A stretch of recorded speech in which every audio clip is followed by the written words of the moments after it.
हाँ तो बच्चों, NRPS क्लासेज में आपका स्वागत है।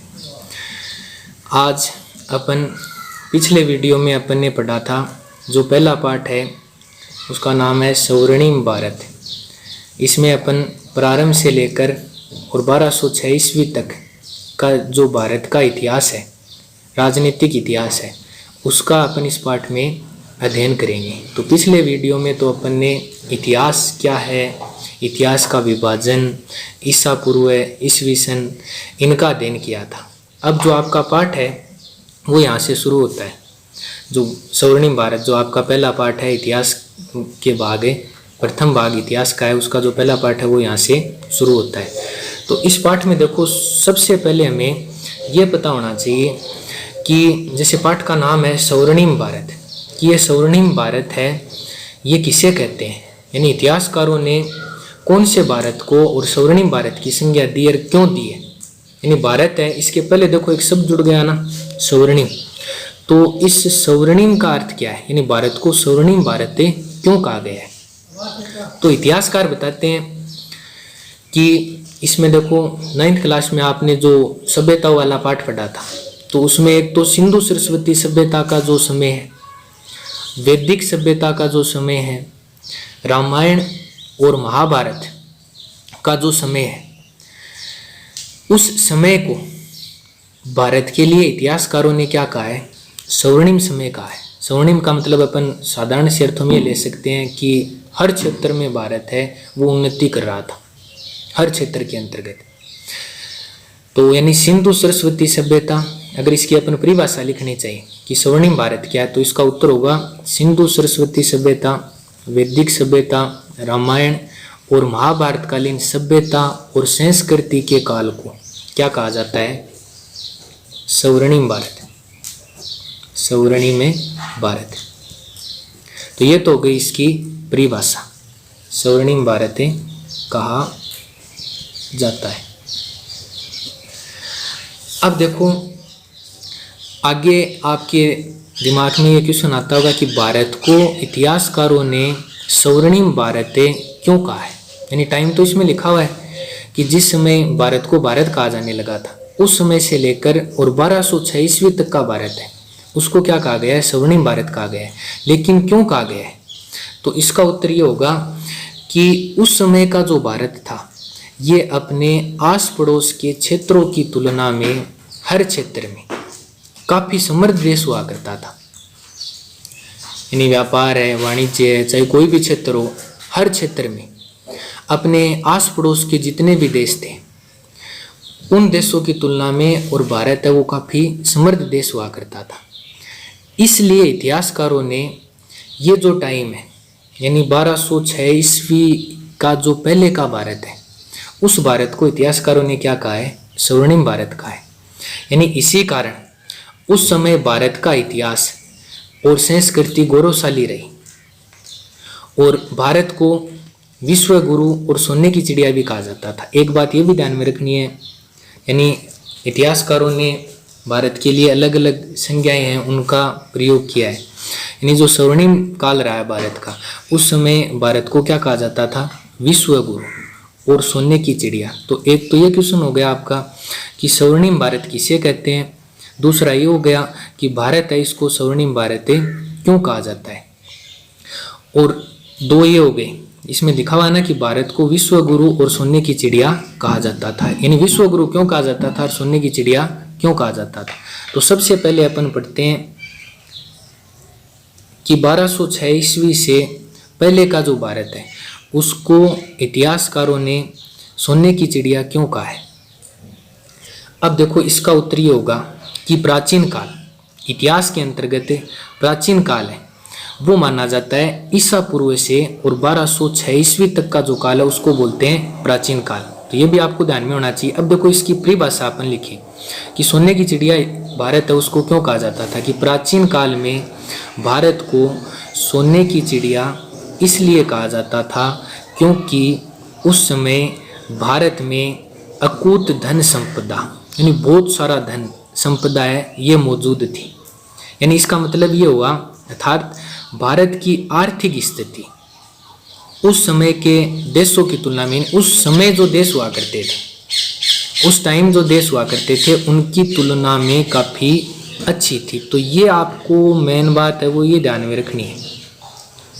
यानी सोने की चिड़िया क्यों कहा जाता था कि प्राचीन काल में भारत को सोने की चिड़िया इसलिए कहा जाता था क्योंकि उस समय भारत में अकूत धन संपदा मौजूद थी, अर्थात भारत की आर्थिक स्थिति उस समय के देशों की तुलना में काफ़ी अच्छी हुआ करती थी।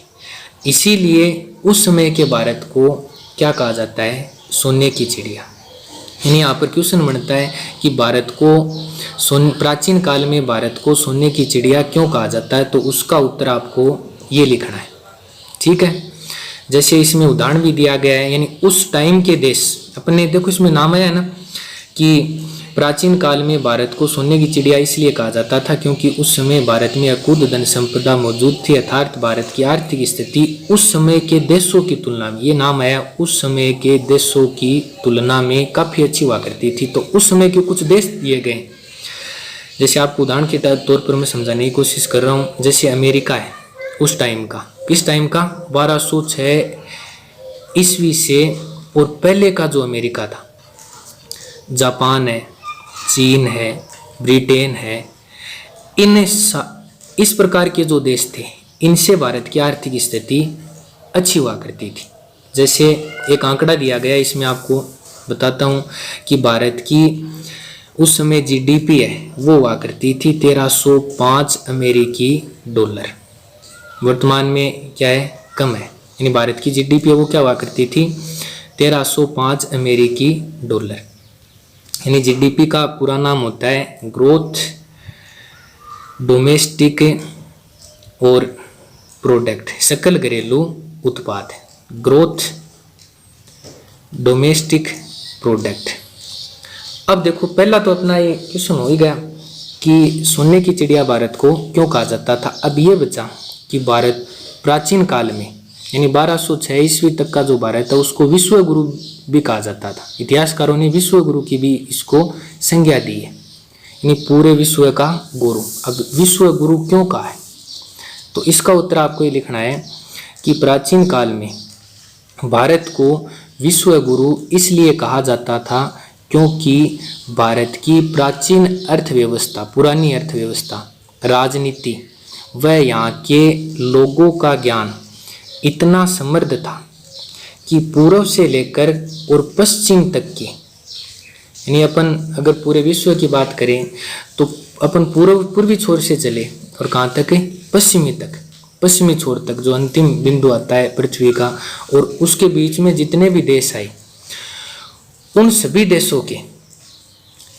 देशों के विद्यार्थी हैं, छात्र छात्राएं हैं, वो भारत में बने जो बड़े विश्वविद्यालय बने हुए थे, जैसे नालंदा है, तक्षशिला है, इस प्रकार के जो उस समय के बड़े विश्वविद्यालय हैं, आज भी हैं ये, तो उनमें शिक्षा ग्रहण करने के लिए आते थे। यानी उस समय के सभी देश भारत के कायल थे शिक्षा के, तथा उन देशों के हजारों विद्यार्थी भारत में स्थित विश्वविद्यालय जैसे नालंदा और तक्षशिला में शिक्षा ग्रहण करने के लिए आते थे। इसीलिए भारत को इतिहासकारों ने इसकी संज्ञा दी है विश्व गुरु की। अब देखो एक ये भी ध्यान में रखना है कि जो वेद है हमारे, क्या है, वेद 4 बताए गए हैं, ऋग्वेद, सामवेद, यजुर्वेद और अथर्ववेद। तो उन वेदों को क्या कहा जाता है, विश्व का ज्ञान कोश, यानी विश्व के ज्ञान का खजाना किसको कहते हैं, वेदों को कहते हैं। तो ये भी यहाँ पर एक छोटा क्वेश्चन बनता है। ये पाठ है वो आपके है 5 अंक का, तो इसमें से एक तो आएगा 4 नंबर का लघुत्तरात्मक टाइप का क्वेश्चन और एक आएगा 1 नंबर का क्वेश्चन। तो 1 नंबर का जो क्वेश्चन है उसमें इस प्रकार के क्वेश्चन है वो पूछे जाते हैं कम शब्दों के।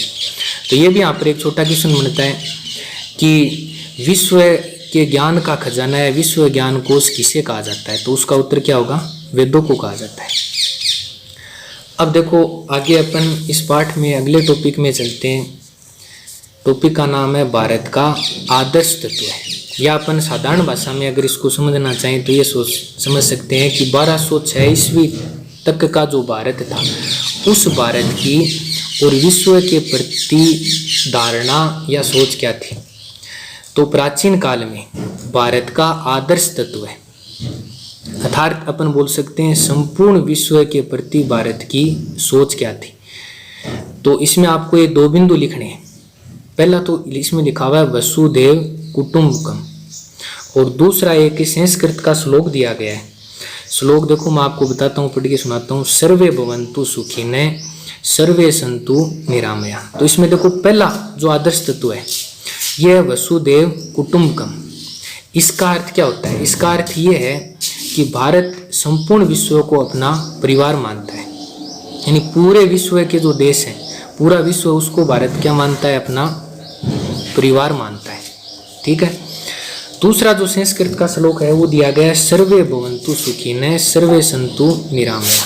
पहले तो देखो इस श्लोक का अर्थ क्या होता है, यानी इसका अर्थ ये है कि भारत सभी के कल्याण और अच्छे स्वास्थ्य की कामना करता है। तो ये दो तत्व हो गए। जैसे मान लो क्वेश्चन बनता है कि भारत का आदर्श तत्व क्या है, तो इसमें आपको उत्तर लिखना है कि प्राचीन काल में भारत का आदर्श तत्व है, अर्थात संपूर्ण विश्व के प्रति भारत की सोचें निम्नलिखित है। पहला पॉइंट लिखा, पहला तत्व क्या है? वसुधैव कुटुंबकम। इसका अर्थ क्या हुआ कि भारत संपूर्ण विश्व को अपना परिवार मानता है। दूसरा सर्वे भवन्तु सुखिनः सर्वे सन्तु निरामया। इसका अर्थ क्या हुआ कि भारत सभी के कल्याण और अच्छे स्वास्थ्य की कामना करता है। अब परीक्षा के अंतर्गत जैसे आपको अभी बताया था 1 नंबर का क्वेश्चन आता है, 1 4 नंबर का आता है, तो ये भी पूछा जा सकता है केवल अकेला कि वसुधैव कुटुंबकम का क्या अर्थ है, ये है क्या, या ये श्लोक दे दिया जैसे सर्वे भवन्तु सुखिनः सर्वे सन्तु निरामया, इसका अर्थ क्या है, तो ये आपको लिखना है। और पूरा अगर इसका प्रश्न बनता है कि भारत का आदर्श तत्व बताइए, तब आपको इसमें ये दोनों लिखने हैं। पहला वसुधैव कुटुंबकम इसका अर्थ, और दूसरा सर्वे भवन्तु सुखिनः सर्वे सन्तु निरामया इनका अर्थ। अब देखो आगे, अब आगे पढ़ते हैं अपन।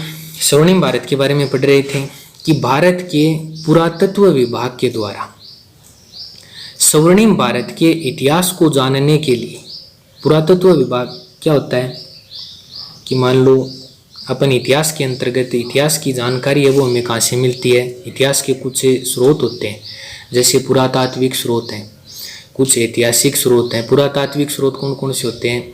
जैसे अपन ने मान लिया कई पुरातत्व विभाग के मान लो व्यक्ति हैं, वो किसी स्थान पर गए, उनको ये लगा कि पुराने समय में यहाँ पर कोई शहर या गांव बसा हुआ था, उसका उत्खनन, उत्खनन का मतलब उसकी उन्होंने खुदाई की, और खुदाई से उनको कुछ चीज़ें प्राप्त हुई।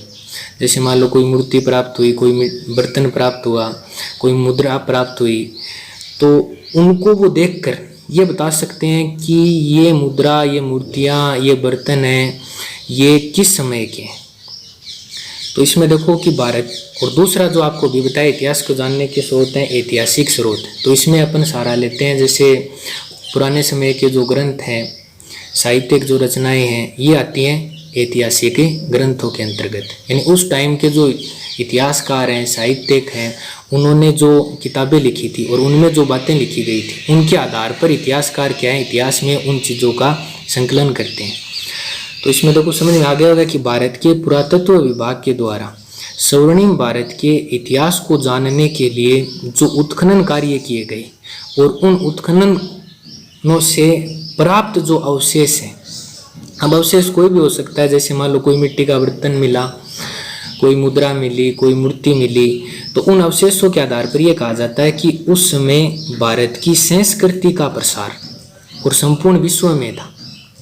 तो इसमें देखो एक शब्द आया है संस्कृति। पहले आपको ये पता होना चाहिए कि संस्कृति कहते किसको है। तो इसकी परिभाषा है, ये पीछे भी आपने पढ़ा होगा 8वीं 9वीं की किताबों में, कि व्यक्ति के जीवन जीने के ढंग को संस्कृति कहते हैं। अब संस्कृति के अंतर्गत आता क्या क्या, यानी जीवन जीने के अंतर्गत कौन कौन से तत्व आते हैं। जैसे व्यक्ति, उसका खान पान क्या है, वेशभूषा क्या है, रीति रिवाज है, पौराणिक मान्यताएं हैं, भाषा है, ये आदि तत्व आते हैं।